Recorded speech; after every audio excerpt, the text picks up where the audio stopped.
Smoking causes cancer. Smoking kills. புகைப்பிடிப்பது புற்றுநோயை உண்டாக்கும் மற்றும் உயிரை கொல்லும். Liquor drinking is injurious to health. மது அருந்துதல் உடல் நலத்திற்கு தீங்கு விளைவிக்கும். Be safe, don't drink and drive. பாதுகாப்பாக இருப்பீர், மது அருந்துவிட்டு வாகனம் ஓட்டாதீர். பயப்படாத, ஜெயிலுக்கெல்லாம் வந்து பார்க்க வேணாம்.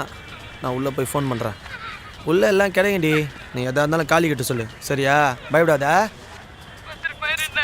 ஏய் அழாத லூஸு, உள்ளே பத்திரமா பார்த்துக்கிடி, சரியா? நான் கிளம்புறப்போ ஃபோன் பண்ணுறேன். முத்தா, பாய். மேரியாடா? சும்மா அழுதுனே இதுடா. சா பார்த்துக்கடா. ஏய் அழுவாத மச்சான், உன்னை இப்படி பார்த்ததே இல்லைடா. நான் பார்த்துக்கிறேன்டா. நானும் செவரை பிடிச்சிருந்தா செம்ம சீனாக வந்துருக்கோம்ல. இப்போ செவருனால தான் பிரச்சனை. அதான் காவ் வாங்கிச்சுன்னு அவனும் கிட்ட கூட போக மாட்டானேடா. ஏய் இன்னும் ஏன்டா அதே பட்சம் தொங்கின்னு இருக்கிற லூஸு மாதிரி? உனக்கு தெரியாது மச்சி, இந்நேரம் செவரை பிடிச்சிட்டு அவனுக்கு முன்னாடி எங்களை உங்களால் ஒன்றா ஆட்ட முடியாது நெஞ்ச நிமித்தி நடக்கிறப்ப செத்த அத்தனை பேர் ஆத்மா அப்படியே குளிர்ந்து இருக்கும்டா. சாரி மச்சான், நான் மட்டும் அன்றைக்கி நடிக்காமல் இருந்திருந்தா இதை நீ வேறு மாதிரி டீல் பண்ணியிருந்திருப்பேல்ல. அதனால தான். டேய் நீ இல்லைனா கூட இப்படி தான்டா ஆயிருக்கும்.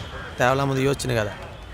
நீ கவலைப்படாத மச்சி, நீ வெளியே வரதுக்குள்ள நீ ஆசைப்பட்ட மாதிரியே செவர் நம்மள்தான் இருக்கும்டா. ஏய் அதெல்லாம் நீ ஒன்றும் பண்ண அமைதியாடுறா லூஸு.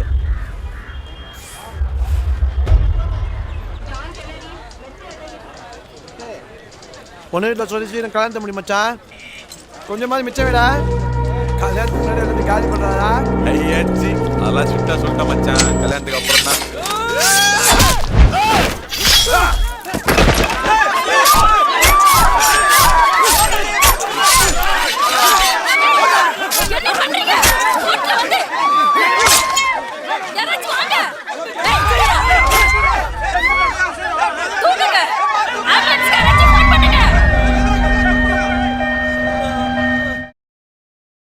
இங்கே ஜாதி மதம் என்பது ஒன்று இல்லை.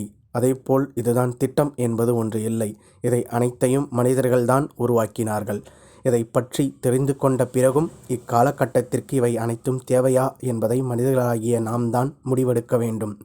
பிரபஞ்சத்தை பொறுத்தவரை நாம் சாதாரண மனிதர்களே. நம்முடைய இரத்தம் சொல்லும் நாம் எந்த ஜாதியும் இல்லை, மதமும் இல்லை என்பது. இங்கு அனைவரும் ஒன்று என்பதை நாம் தான் புரிந்து கொள்ள வேண்டும்.